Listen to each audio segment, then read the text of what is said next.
Welcome to This Week in Astrology. This is episode number 544 for July 27th through August 2nd, 2020. What's new? One of 2020's most important aspects and one of its most harmonious returns for its second appearance during the second half of July. Spiritual awakening and inspired creativity are only the start of the wonderful possibilities of this Jupiter-Neptune sextile. We also have the peaking of a committed partnership Grand Cross and the start of a Thor's hammer that can help you activate gifts and talents from past lives.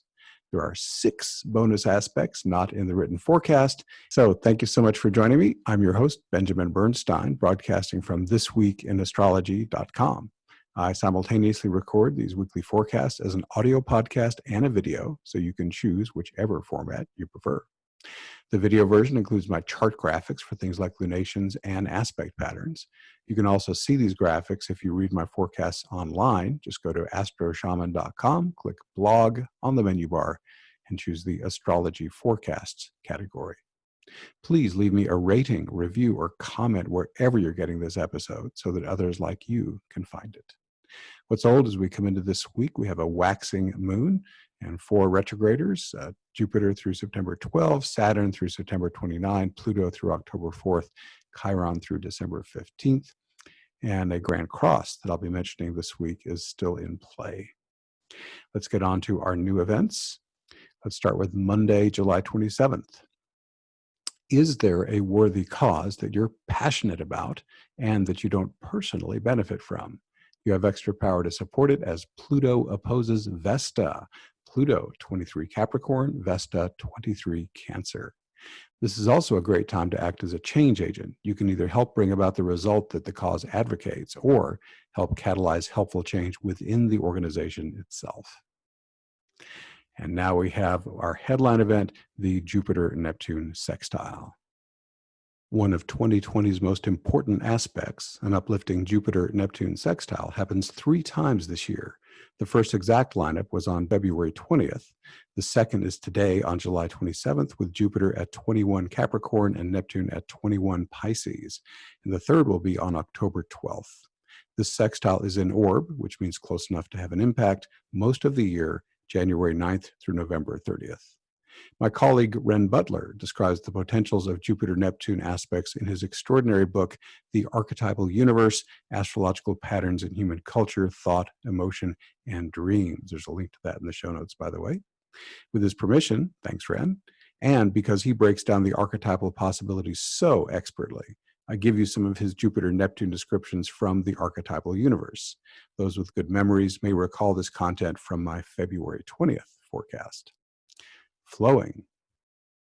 Feelings of faith and wonder, grand ideals and vision, heightened intuition, exalted dreams, expansive inner life, outpourings of creative expression, dream come true optimism, a feeling of being buoyed or lifted from within, blissful states of cosmic unity, reconnection with divine consciousness, tolerance and forgiveness, altruism and generosity, broad-ranging kindness and compassion, transcendence of factionalism, human compassion transcending creed or affiliation, authentic spiritual institutions, the humanitarian safety net, all-encompassing shifts of vision, the revisioning and reenchantment of a culture, consciousness expanding everywhere, sacred wonders and pilgrimages, mystical or spiritual education.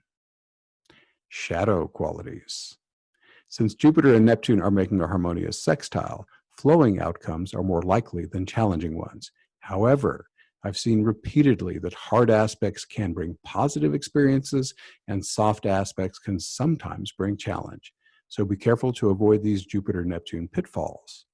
Over-optimism or rose-colored glasses, spaced out impractical idealism, New Age naivete and gullibility, blurred distinctions and belief in anything, overextension, excessive generosity, unwise financial speculation, illusions of easy material return, mirages of a glorious prosperity, fool's gold, self-indulgence and laziness combined with high expectations, excessive ritual trappings and ceremony in religion, spiritual materialism, wholesale illusions and projections, esoteric pretensions, psychic inflation, and grandiosity. Keep your focus on the flowing items I mentioned so that this Jupiter-Neptune sextile can help make your life more magical all the way through November. Also, on Monday, July 27th, is there a worthy cause that you're passionate about and that you do not personally benefit from? You have extra power to support it as Pluto opposes Vesta. Pluto, 23 Capricorn, Vesta, 23 Cancer. This is also a great time to act as a change agent. You can either help bring about the result that the cause advocates or help catalyze helpful change within the organization itself. And now we've got a couple of bonus aspects. Here also on July 27th, Monday, we've got a couple of Venuses for starters. Venus is quincunx Jupiter and square Neptune coordinates. The quincunx Venus is at 21 Gemini, Jupiter is at 21 Capricorn rather. And the Venus square Neptune, Venus at 21 Gemini, and Neptune is at 21 Pisces. So we put these together, and we have strong amplification of Venus to slower planets. So any of Venus's core meanings could be stimulated here. Venus could be relationship, in which case the Jupiter quincunx would stimulate that and call for some kind of adjustments in your relationships. The Neptune square would invite you to have a deeper, more connected energy in your key connections with folks. What if we take Venus as creativity? All right, well, Jupiter just amplifies that if you make the right adjustment. So that could really fire up the creative juices. And Neptune square Venus, Neptune, one of its meanings is divine inspiration. So that obviously is really good for inspired creativity. What if we take Venus as money? Then Jupiter quincunx Venus, that could be like overspending. And Neptune could be like just kind of getting lost in the illusion that material things bring happiness. So I could see there could be some potentially challenging outcome there with money. However, if you are focused and really clear on what you want and you're calling it in, then Jupiter could bring luck and expansion of the finances. And Neptune could be used in a law of attraction context. Neptune says, I visualize, I imagine, and you could really be focusing and visualizing what you want to do with those finances. It's worth mentioning, too, that Venus is in Gemini. So in a relational context, you might enjoy connecting with a variety of people. And in a creative context, you might enjoy doing lots of different things over the course of a work session and not just one. In financial terms, it might indicate a diversity of investments, possibly. So those are the two Venus aspects on July 27th. We also have a third bonus aspect. Again, not in the written forecast. On July 27th, Mercury square Mars. Mercury, 16 Cancer, Mars, 16 Aries. The first thing I think of when I think of Mercury square Mars is verbal attacks, fighting with words. Mars can be the warrior, it can attack. However, if you make it harmonious, Mercury is in Cancer, which means you have an opportunity to communicate with your heart, and people make decisions because of their feelings more than their heads. So Mercury in Cancer is a wonderful energy under which to be very persuasive by really speaking from the heart and really calling to people's emotions that way. And Mars can just energize that. Mars can be passionate and really fiery and persuasive. So Mercury square Mars in this context could give you a gift of really being very compelling with your speech. So those are some options you can play with Mercury square Mars. And that completes Monday, July 27th. A lot of stuff there on our first day out. Then we're going to go to Tuesday, July 28th, and we're going to talk about a peaking grand cross. There's enhanced intensity around committed partnerships due to a grand cross that started on July 20th, peaks today on the 28th, and ends on August 2nd. This challenging aspect pattern includes Mercury, Mars, Juno, and Pallas Athena. This grand cross makes it more likely that you'll experience challenge in one or more of your committed partnerships.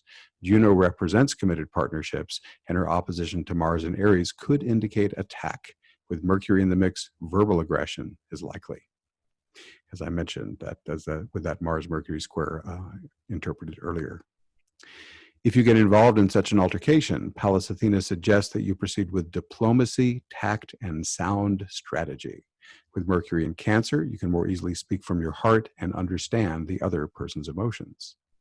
Tame Mars by being assertive with your peacemaking And know that a harmonious resolution is possible with Juno in Libra, the sign of harmony and balance.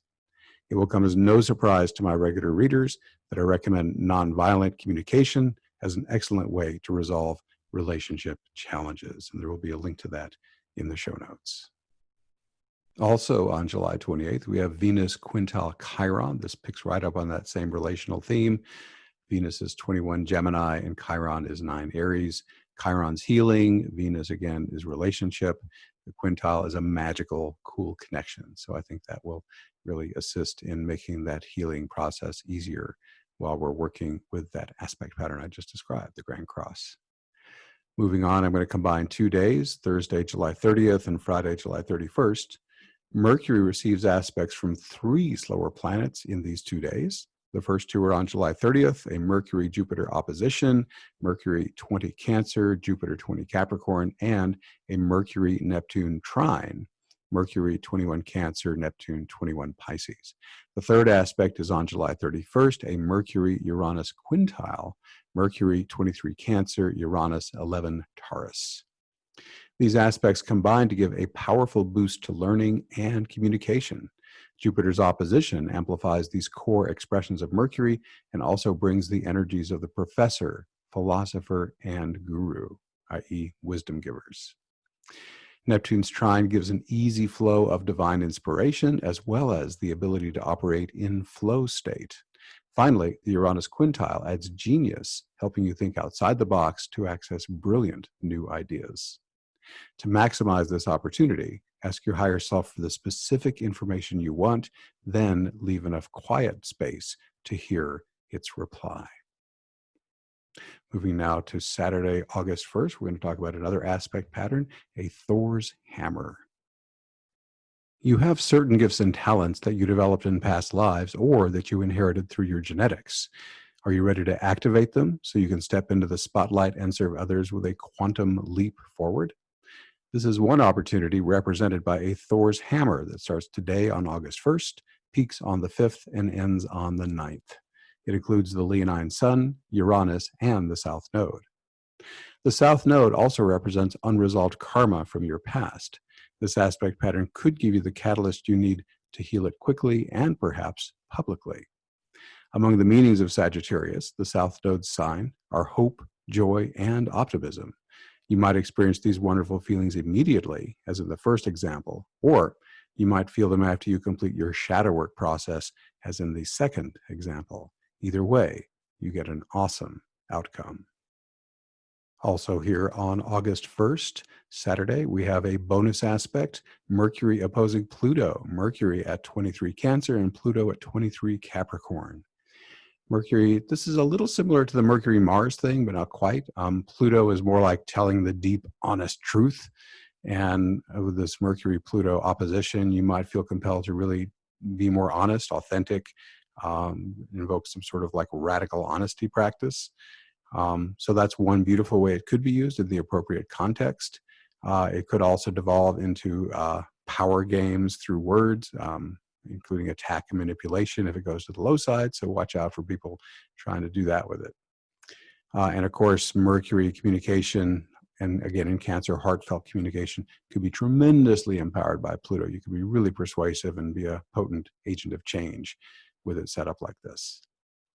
And we have one more aspect here on Sunday, August 2nd, another bonus aspect, Sun square Uranus. Sun 11 Leo and Uranus is at 11 Taurus. Uranus square Sun invites 3 things. It wants you to first, and all this is very public because the Sun in Leo really wants to be seen doing what it's doing. So one is to fly your freak flag, be your authentic human self. Second is to follow your intuitive hits. If they come and you just know in your bones, you know in your gut the moment it arrives, the integrity of it, the honesty of it, the unshakable certainty of it, then that popped down from your higher self and you can take those to the bank. Even if you doubt them afterward, it doesn't change the fact that there was certainty upon arrival. The third great way to use Uranus is serve others using your special gifts and talents you most love to use. If you don't use Uranus actively in those kind of contexts, then Uranus could trouble you on the low side, agitation, nervousness, ADD, irritability, jangly energy, that kind of thing. Can kind of mess with your nervous system that way.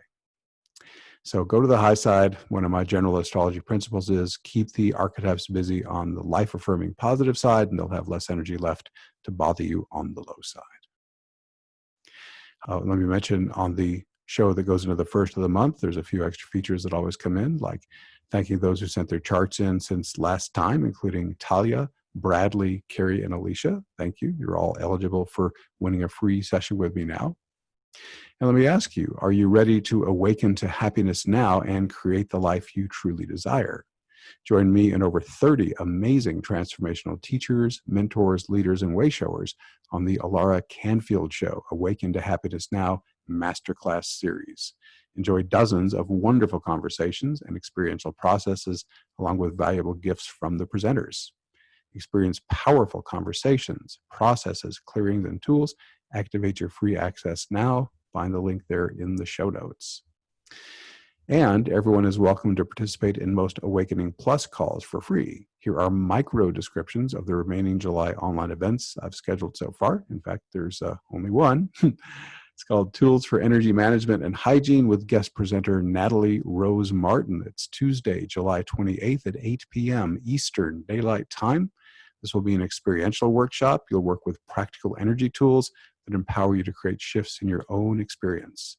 We'll practice ways to find center, refine the auric field, clear unwanted energy, seal energy leaks, and connect with the new earth.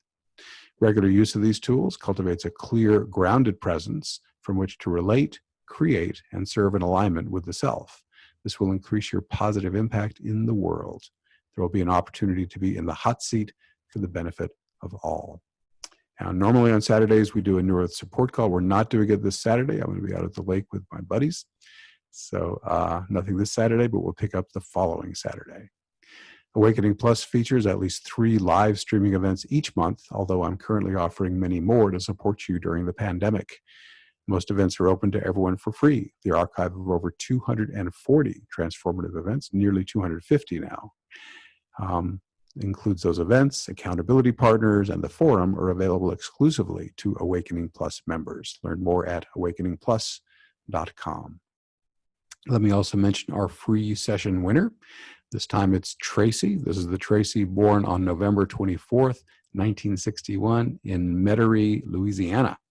I bet there's only one of those. So Tracy, if that's you, pop me an email, astroshamanbenjamin@gmail.com, and I'll be happy to set you up with your free session.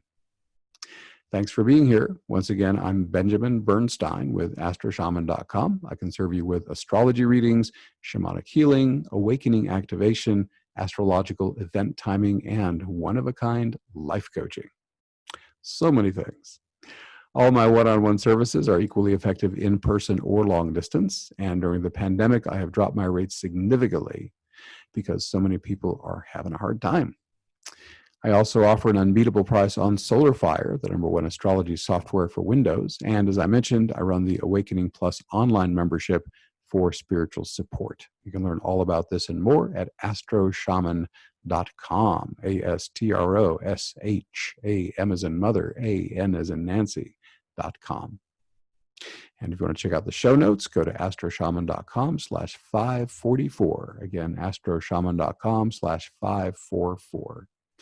Please reach out if you have any questions. My email, I've mentioned another one, but if you want to keep it really easy, info@astroshaman.com. My number for voice and text, 828-338-9852. I would love to connect with you. We're wrapping up this episode. Once again, please leave me a rating, review, or comment wherever you're getting this episode so that others like you can find it. This Week in Astrology is honored to be chosen as one of the internet's top 10 astrology podcasts. Check out our website where you can hear the show and subscribe to podcast updates. I'm also about to revamp how I do free drawing entries, so listen for details on that next week. Thanks again for spending this time with me. Stay safe, stay healthy, and I wish you infinite blessings as the stars light your way.